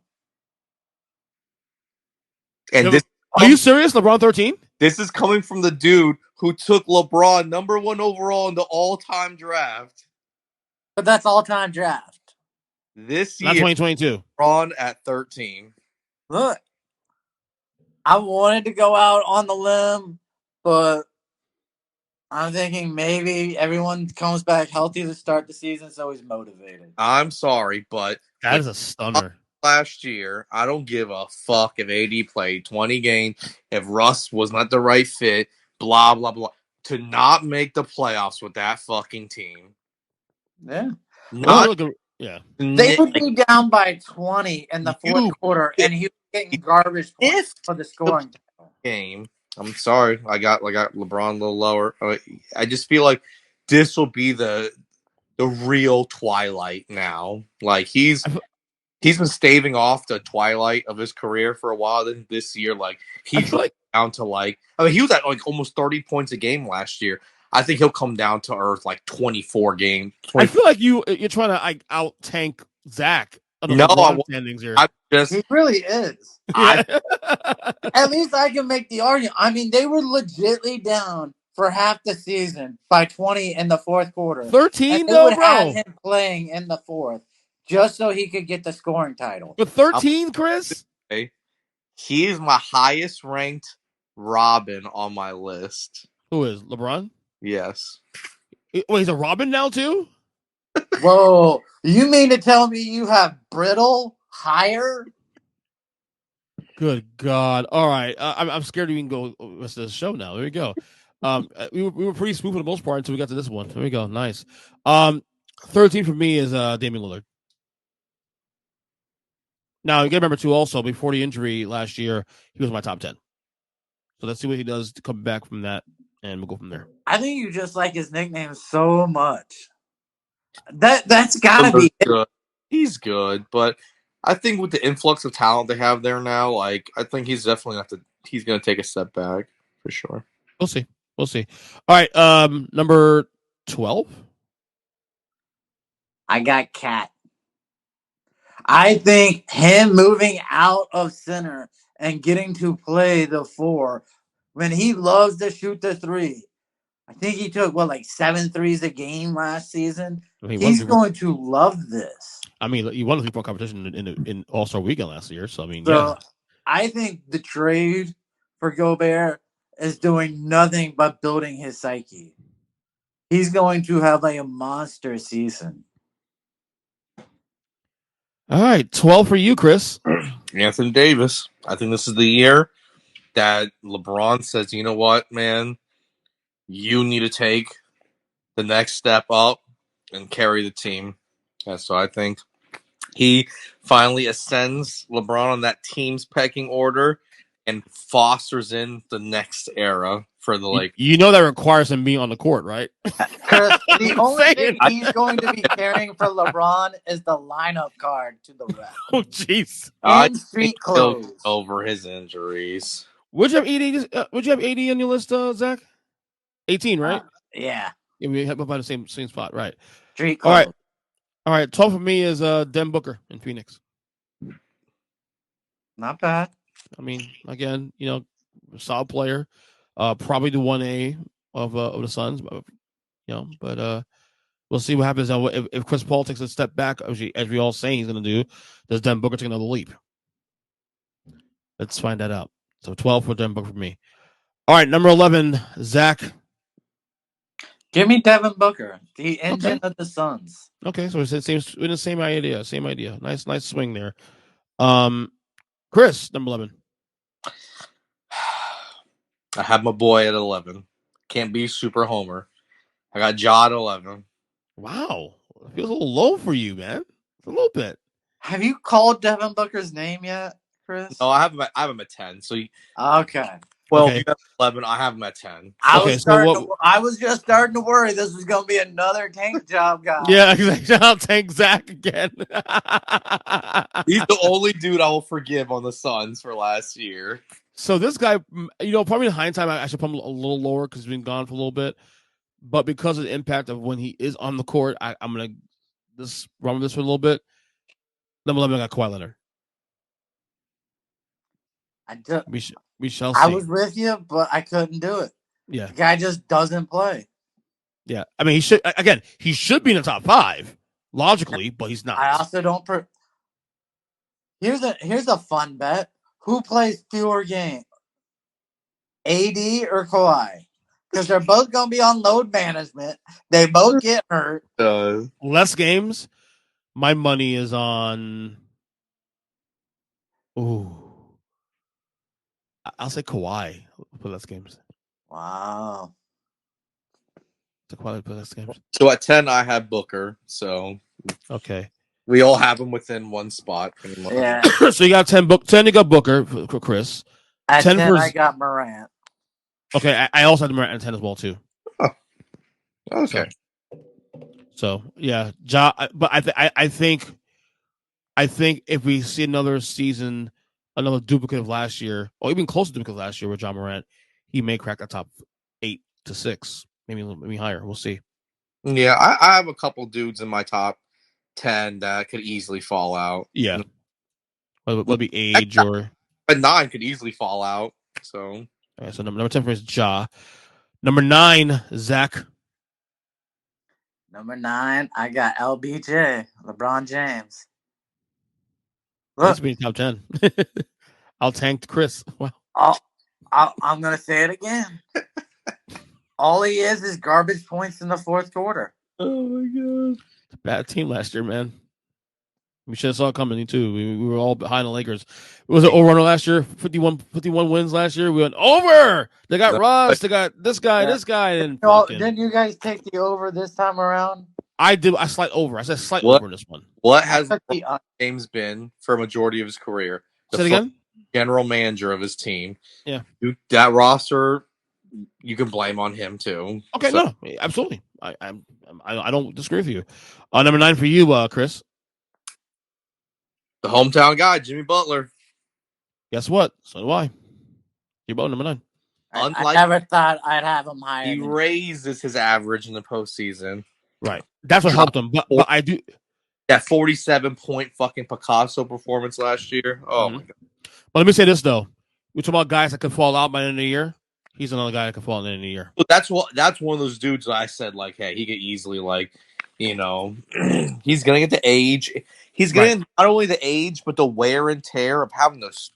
He's carried this Heat team for a couple of years now, so I could definitely see his game. But this year will be the last of his monster years. Right. I'm totally with you on that one. All right, number 8, Zach. Playoff Jimmy. Okay. So same ballpark, so not bad. Same situation there. 8 for you, Chris. 7 and 8 were so hard for me. I flip-flopped these two guys over and over again. And only for legacy am I going to give the guy at 7 the spot higher. So I'm going to put Jason Tatum at 8. I also have an 8 as well, too. But we kind of already knew that last year in the playoffs when we were doing our playoffs, podcasts. And we're talking about, is Tatum top 10 now? Top 10? Where is he top 10? I mean, I think we capped it at 8. That was the number I think we all had it pretty much. I don't know if Zach's probably changed his mind now, obviously, but no. I had him higher last. We went over this list. I named him last year. Yeah, I think he's number 7. Okay, nice segue. I set you up nice for you. See, there you go. Jason Tatum was 7th best player last year. We went over this countless times. He is number 7. Yeah. So I gave Durant the nod over Tatum at 7. Wow, that low. Oh, good. You helped my heart because I was about to go off on you. No fucking lifetime achievement awards here. No. You're gonna hate. You're gonna someone else there. You're gonna hate me then. Shit. Where I have Durant. So Tatum 7 for you. Durant 7 for Chris. I got LeBron in 7. I got LeBron in 7. I mean, for the same reasons, but I can't quite do You the can't whole. get off saying he's the number one player. He's arguably the best player in the league. He's a top 5. You can't get off that. I got the top 5. I know you worked so hard to put him top 5. But you have to at least give me credit for not putting him on top 5. I know you worked hard to, too. You're damn right I did. It's LeBron James, baby. It's the king. Come on. Show some damn respect. Yeah. But yeah, it's he's definitely on the way out now, and that's to his credit. But the talent in this league is fantastic. Look at this list here. It's fantastic talent in this league right now. So we'll give him credit for that. I think my number 6 might be very controversial, but we'll get there in a second. My number 6 is going to be very controversial. Okay, number 6. Number 6 for you, Zach. Number 6. Embiid. Okay. Look, I'm sorry. You have to at least show up to a conference finals where you're the guy. You're not creating headaches for everybody on your team. And oh, by the way, you can't take a day off every fucking week either. He also got his face broken in the playoffs too. I mean, played through that shit. I mean, yeah. Oh my God, how many players have done that now? I'm sorry, that's old. Yeah, not in the playoffs. They got their face broken in the season, and then wore their mask for 4 consecutive years after that. But they didn't get their face broken in the middle of the series and keep playing. Yeah. Number 6 for you, Chris. Here we go. Want to hear it? You know what I'm gonna say to piss you guys off so fucking bad. Let me hear it. Steph. I got Steph at 6. Yeah, I get it. NBA champion. Who you guys didn't put anyone else on his team top 25? Nope. No. So you're telling me a guy who's not even top 5 could win a finals? Wait, who had Wiggins in there? Yeah, but I put Wiggins in there. You didn't. Chris didn't. Not that you have anybody from the Golden State Warriors. He's mad, Chris. 30. I told you pissed him off. Yep. But Wiggins is top 30. Clay's top 40. Draymond. You don't know anything about Clay anymore. We'll know more Clay later on. Clay should be in top 25 himself, but because of the injury, we don't know yet. It's been over 2 years for him, dude. Yeah, but you can see that he's not. He's not back ever again. Before he was a dude to shut down the best wing player, and he'll never be that guy again. He'll never be that defensive guy again. Yeah, that's why. He's a guy who can't dribble or dunk. All right, so number 6, there we go. Controversial. I got Jokic, number 6. There's nothing wrong with that. Oh, You're okay. a fucking idiot. Why? Actually, I can't say that because he's lower on my list than Curry. So, Chris, you're the fucking idiot. I went 5 and 6. I went back and forth on, honestly. Yo, oh my God. You wanna see fucking Zach go crazy? See why 5. Oh, come on, Zach, go to 5. Who got to 5? Number 5, I got Durant. Greatest scorer, but no leadership. I can see that. I couldn't put him higher, and I had to give him his due for what he is. He can at least carry a team to the playoffs because he's such a great scorer. Right. All right, Chris, number 5. Hold it in. You have inadvertently teased this a couple times already that he should be in the top 5 because he's going to be a top 5 this year. Kawhi Leonard, 5. Oh my God! Wait, first off, let me ask a question: how do we miss Chris not saying Kawhi Leonard's name for the last fucking 41 minutes? Real quick, his list is complete bullshit. Straight up, total bullshit. I'm gonna post this list. I'm gonna take this list, our list, and post on Twitter and have people vote on this fucking list. Well, team one? Save it and let's see what it looks like at the end of the year and see who's closer. Yeah. Post it now and then present it again. See how I flourish. Kawhi plays 55 games. I'm gonna look like a fucking retard, but yeah, you'd be lucky if he plays 55 games. As of right now, under 70. We said under. You're gonna see that elite two-way shut down and best player on the court, Kawhi Leonard, hitting at Are you sure? at a 55% clip from the field. 38% from 3 and just locking. That's great. But I'm forget the fact He's that he got said a quite. bad knee and a bad thigh because of a bruise from 4 years ago. Still, Forget the I'm fact sorry, he's not a top 5 player. Zach, I understand. Look. It's obviously a shocking pick what Chris did there, but I'm still shocked that you and I actually missed him and not even mentioning him by the time we got top 10. Like, well, once he threw out CP3, I was like, okay, he's got some brain cells. He's not putting an injury plague guy in there like Kawhi who can't show up. I'm thinking maybe he's not going to mention Kawhi at all just because of the injuries. No. Wow. All right, 5 for me is Joel Embiid. Wait. You put a guy who can't play for 2 years ahead of Curry, yes. Yeah, a guy who got bumped in the thigh and had to sit out a season. You want to get him ahead tilted? Of Curry. You want to get Zach tilted easily? This shit here. I'm telling you, this you shit know here how many rings Curry's got? It's just one of those things where one of those things. I don't know basketball. He's full healthy and he's going to show his full potential. Yeah, as I was saying, number 5 for me is Joel Embiid. I mean, again, another guy who I think may have a serious case of MVP this year. I think, honestly, if you ask me who might be MVP this year, based on the team success I expect, I think Joel Embiid might be the clubhouse leader. So, all right, number 4, Zachary. At number 4, I got the Great White Hope, Luka. Isn't he your MVP candidate for the season? Definitely a candidate. I'm not sure he's the MVP, but that's what Dallas does this year. I thought that was predicted. If Dallas cracks top 3 in the Western Conference, I will definitely say that he's a MVP candidate. He's got to crack top 3 though. So, all right, 4 for you, Chris. I have Embiid. Embiid. Okay, no more stunners. I guess coming here. I like it. 4 for me is Steph Curry. so obviously Zach has him higher. Look, higher. At least you understand he's at least top 5 in the league. Yeah, this guy had him where? What was he at again? Steph Curry? 6. Okay. Right. What's wrong with you, man? What's wrong with you, Chris? You think too much. Guy takes the team with apparently no talent to a finals and wins the finals over the best defensive team in the league.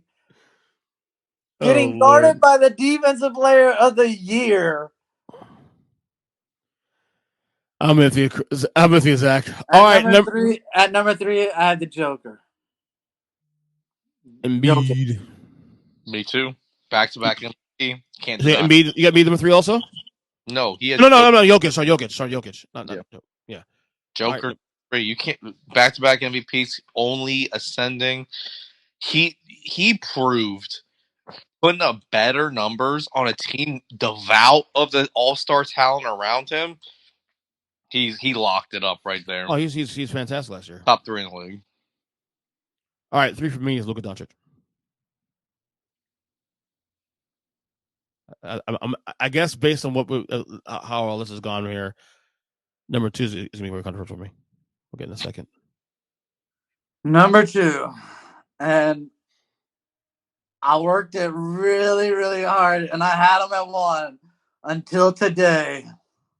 Steph Curry. I thought you were gonna have Steph at 1. No, I do. No, he knows better.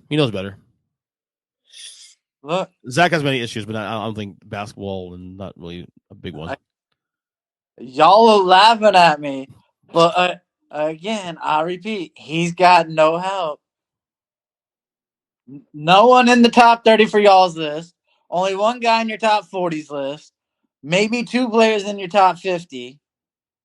If that. And a nut puncher, too. And that's because you're delusional thinking Clay's going to be a top 50 player. Yes, 100%.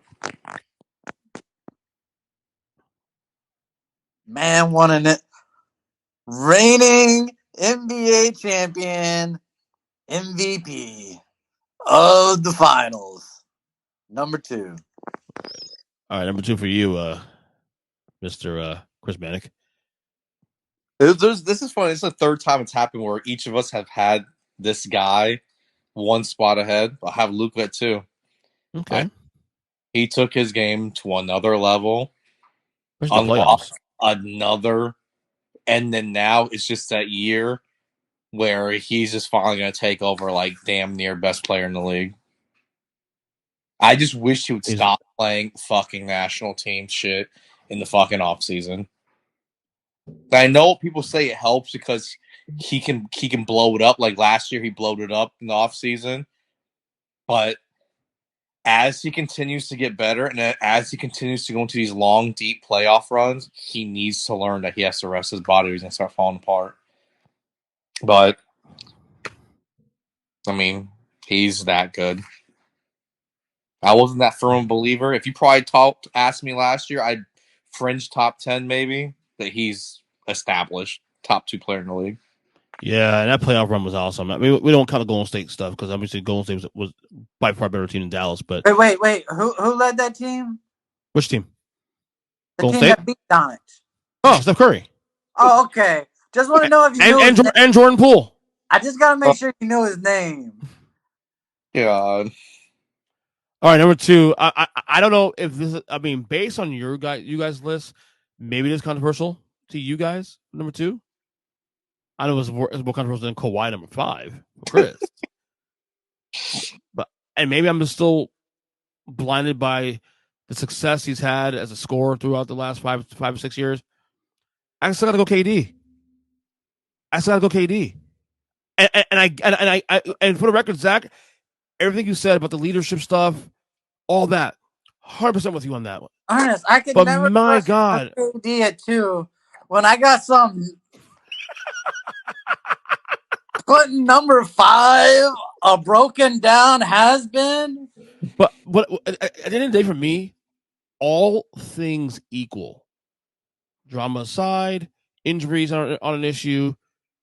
I'm just looking at aesthetics. KD is arguably, not saying he is, arguably the best player in basketball when healthy. No drama. He didn't win one game against the Celtics. Yeah. You know who won the finals against the Celtics? Oh, Steph Curry. That's right. You know what it is? You know who guarded him? The defensive player of the year. Not like the 4th or 5th best defensive player on the team, but the defensive player of the year guarded Curry. And you got KD at 2. What it was with KD is 2 years ago when he got to Brooklyn, and he was literally his toe being on the line for 1 inch, beating Milwaukee the year they won it all, this close to beating them, and then last year took a massive step back. So I totally get it, but I feel like with everything that's happened over the summer, I mean, we know all the drama that happened with the Nets. You know, him wanting to be traded and not getting traded, and Kyrie, you know, almost getting traded but not getting traded. All things equal, I think with the mandates gone now, and let's assume they're going to be relatively healthy this year. It's set up to be a huge KD year again. I think punish him for not being on the Heat by now. It's still not the worst pick, okay? Yeah. Kawhi was the Kawhi one worse or Steph one worse? Oh, Kawhi. Yeah. Jesus. Oh my God. Hey, Ernest, you kept saying Kawhi should be top 5. Kawhi should be top 5. Should, but when you miss 2 years of basketball, it's kind of hard to justify that. You got to knock you at some point. 2 years. I get it. He's going to be Raptors Kawhi. No, if again, it's like KD, all things equal. If Kawhi is healthy and which obviously is a big if, Kawhi's gonna look like Clay. That's what he's gonna do. He's gonna come back from his injury after 2 years and look like Clay, slow and no shot. Second biggest in the league, right there, man. It's safe to say that we have the same number 1, all 3 of us. Yeah, it's simple. I mean, what are we doing here? Giannis. Only because of the height. Wait. Oh wait, then he actually shoots the 3 at a better clip now than Dame. Oh, shut up. Oh, and he shoots it better than Beal. No. So I'm gonna top 25 anyway, so you have to knock me on that one. Nah, I'm knocking Chris. Yeah, Chris is the MVP tonight's podcast. Yeah, you guys. I told you, no legacy awards, man. No, I mean, I get it. Kawhi. Massive legacy award for Kawhi. Mm-hmm. He's still in the prime of his career. So before we end this real quick, if you had to go through your list right now and make any changes, not saying you have to, but saying look at things like this guy could go a little lower in hindsight, higher in hindsight. Which guys? What change would you make? I would move Curry up on Chris's list. No, it's about your list, bud. LeBron down on your It's list. about your list, buddy. It's about your list. I would really seriously contemplate taking AD completely off of my list. Yeah. And putting maybe Siakam at 25. Yeah, I would definitely consider put Siakam on my list again in hindsight. It's only because AD he's falling apart. Literally falling apart. Had his worst season ever last year. It's the revenge tour for these guys. That's what my list is. The revenge tour. Yeah. We have Dame, AD, fucking Kawhi going off this year. All right, so what you doing with your list if you were going to change, Chris? Chris, what would you change last? I mean, I was at 25. It was really tough between Kyrie and Harden, like for sure, like those two being there. Yeah, I'm not really changing much on my list. I mean, not in Kawhi. no, of course not. I mean, come on, you can move them down to 10. Oh, You're right. why is that, dude, man? No, I love Kawhi, but again, you missed 2 years of basketball. It's kind of like okay, let's wait a little bit. You know, that's why he's 11 right now. 11 because I'm waiting for that opportunity to put back in the 10 again. Respect to Kawhi, but top 5. I mean, Jude. I thought I had him high on my list. Like, you're talking about someone who got traded to a team he didn't want to be on, a team that notoriously underachieved and was nothing, to a franchise who had never done shit. You know what Chris is talking about? One season. Overcame all that. Ones that happened 4 years ago. Literally one season. You know things that of his happened. career. You know things that happened since that happened. We lost Kobe Bryant. Okay, we have COVID. We've had we have a new president since then. We've had a lot of things happen since then. Okay, so I mean, look, Chris, I'm not saying you're that it's a father. You got laid. I mean, yeah, you're a dad now. I mean, you know things that happened to you in those 3-4 years. Like seriously, and I'm not knocking you. Again, I have quite him 11 because of the fact that I expect him to get back in the top 10. But I can't just give it to you because you missed 2 years of basketball. No, this guy. You know what I'm saying? There's a big difference between dudes that consistently just have like soft tissue injuries like AD all the time and shit like that. And Right. dude who freak accidents. And I think he is young enough to recover from those. And his game's not predicated on like supreme athleticism. So that is his whole game is supreme athleticism. Well, no, it's not. But he's not like a leaper. Like link. Athletic, yes, but he's not one of those dudes that are just like some freak athlete. Would you even at least consider flipping AD and LeBron? No, I think AD's gonna be a better player this year by virtue of age. I don't. So Chris just won't change anything. What about you, Ernest? All right, so look at this list here. Like I was looking back in hindsight, I might take Chris Paul out of this list completely. I think you reminded me of the playoff failure, and not just the way not just they lost to Dallas in the second round. It's the way they lost. I mean, that's got to count for something, you know. I'm weighing the regular season success the last couple of years of Phoenix, going to the finals 2 years ago. But at the same time, you can't drop the ball like that. And Chris Paul, for the record, played like absolute dog shit in that series too, from like games 3 on. Dog shit the last 3 games, right? Like absolute dog shit. So on triple single numbers, like right, exactly. So at the very least, he should be like 24, 25 in this list. Other than that, AD maybe a little lower again. Let me see. I mean, I would consider. I mean, 5 and 6 is like almost like a 5A 5B. Like and beating Jokic it's a wash really for me. Other than that, maybe as I said earlier, I might bring in Siakam on the list. And Brandon Ingram too. Ernest. Ingram is my top 30. He was in that next 5. You know, Ingram, Siakam, Bradley Beal. You know, I but still kind of high, man. was that? I think you guys have Trey kind of high. I have him 16. Would you have him again? I have him at 22. Okay. Well, Trey. Well, remember also too. Trey was starting to flirt that top 10 status 2 years ago, and then he had a bad year, so he actually got dropped my list this year. But you know, I don't know. I mean, yeah, you know, Trey feels like a little high. I think maybe Trey's a little No, Ernest, you are right on the money on No, that. Don't he's listen to Chris. he's still Chris top thinks 20. his list is perfect. No, he's still top. No, he's still top 20. But I mean, I can see an argument for Chris won't move a single player anywhere, so no, your list is fine, Ernest. I can see an argument for Kyrie Irving ahead of Trae Young. To be honest with you, but again, at least Trae Young shows up to games. So he'll show up to every game. Yeah, unlike Kawhi. You know, number 5, Kawhi. Just saying. I'm just saying. 50 games max for Kawhi.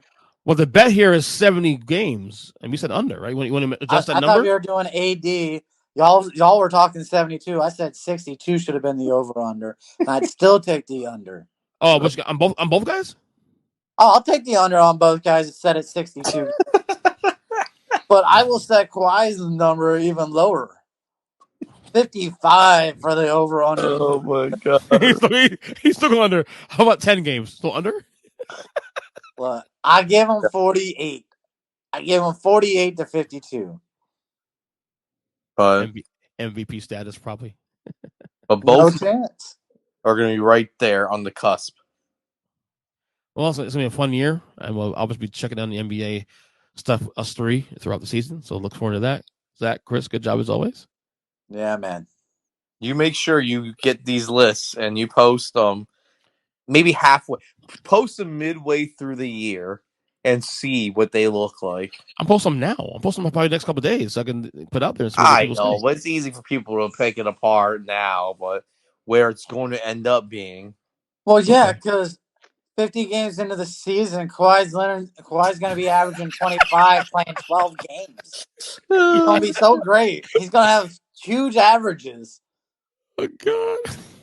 Once again, thank you to Chris and Zach for coming on the podcast, as always, coming through as we wrap up this episode of the Earnestly podcast here. A couple of things I'll touch on before I get out of here. It's been a long one, of course, with the rankings and all that controversial stuff here. You know, Kawhi number 5 and on Chris's top 10. One last NBA thing here, especially too. A recommendation here for me to you guys. Dwight Howard appeared on the All the Smoke podcast with Matt Barnes and Steven Jackson this past week. Go listen to that episode, please. Fantastic episode. Dwight Howard opened up, not fake, just being honest and real about his career, about how things, his days with the Lakers, his time with Kobe Bryant, and his time in Orlando, and the Stan Van Gundy thing, and him right now trying to get back in the league to do maybe one last year, but right now having an issue getting on a roster right now. Although he's in fantastic shape at 36 years old. But look, it was a great interview. Dwight Howard has one of the most polarizing careers in the last decade or so. At one point was a top 5 player in the league. I argue top 3, three defensive players of the year. Of course, he was in the NBA Finals. He won a championship with the Lakers recently, a couple of years ago. But man, what a great interview with Matt Barnes and Steve Jackson. And by the way, that's a podcast I'm subscribed to, but I don't listen to enough. I honestly need to spend some time one day to go through the back catalog, because every time I listen to an episode of their podcast, I'm always learning something, and always some great conversations with some great people, not just in the NBA circle, but also even people outside of it too. Like the interview they did with Rachel Nichols recently. It was a little shorter, but it was still a great interview. Talking about her, departure from ESPN recently and all that. It was fantastic interview. HBO's The Shop pulls its forthcoming episode with Kanye West, who was due to appear on a future episode, but decided to pull it due to his anti-Semitic comments he made recently on, I believe it was on Instagram, which was pulled later on. An exclusive statement from a statement here. Maverick Carter said that basically, yesterday we taped an episode of The Shop with Kanye West. Kanye was booked weeks ago, and after talking to Kanye directly the day before we taped, I believe he was capable of a respectful discussion, and he was ready to address all his recent comments.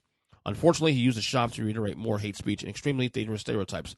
We made a decision not to air this episode or any of Kanye's remarks. While the shop embraces thoughtful discourse and different opinions, we have zero tolerance for hate speech of any kind, and will never allow our channels to be used to promote hate. I take full responsibility for believing Kanye wanted a different conversation and apologize to our guests and crew. Hate speech never have an audience. Hate speech never have an audience, to be clear about that. Again, as I said in the podcast last week about Kanye West, I already made peace with my feelings on him. You know, he wants attention. People are going to give it to him, whether we're good or bad, and that's that. You know, he needs help. He needs to take care of his situation. I worry about the guy, but at the same time, he's got to be accountable for his actions. Almost all I'm going to say about that. I'll say someone who's married to a Jew, especially, not good. My wife saw that. The comments he made a few days ago, and she never really liked Kanye anyway. Man, she is definitely even more so now. I mean, she hates. Let's say she hates the guy. Let's put it that way. So, don't expect Eric Bischoff to be on AEW television ever again, or anytime soon anyway. Recent comments on this podcast, he absolutely ethered, and I say ether because of course we know the Nas song he did called Ether, where he flamed up Jay-Z back in 2001.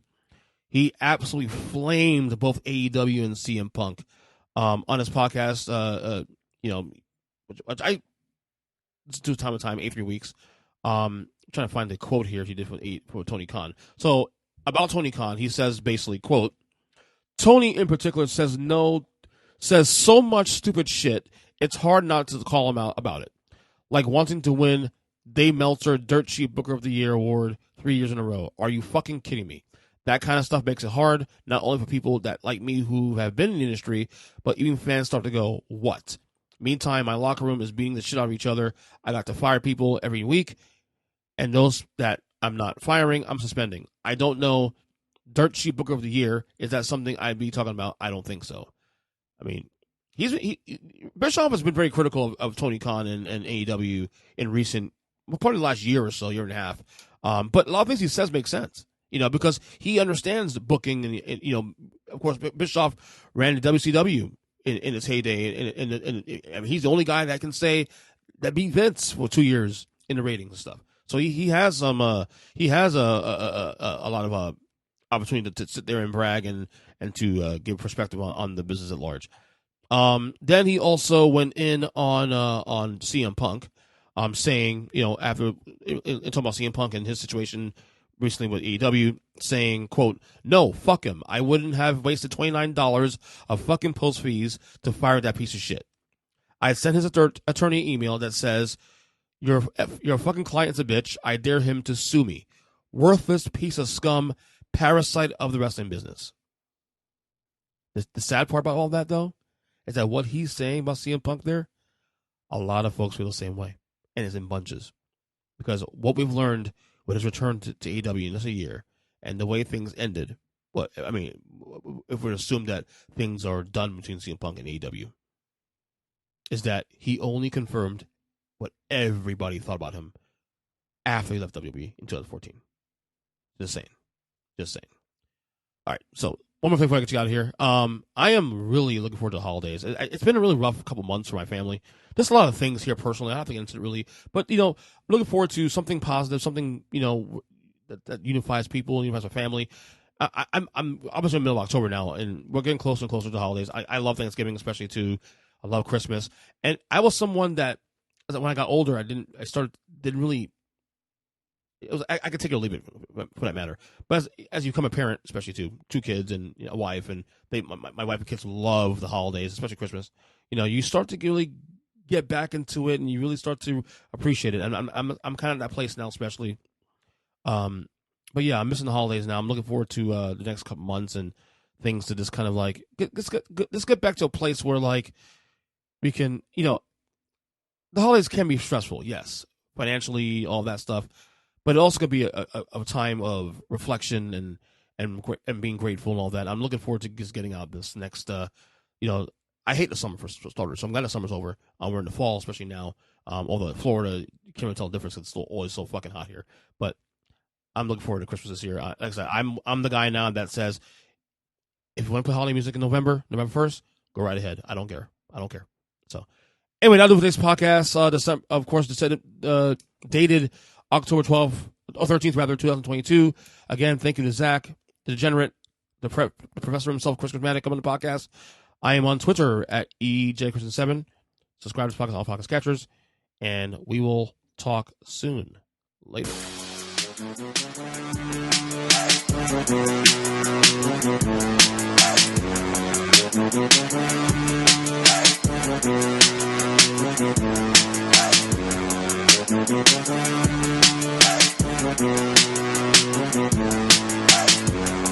Thank you.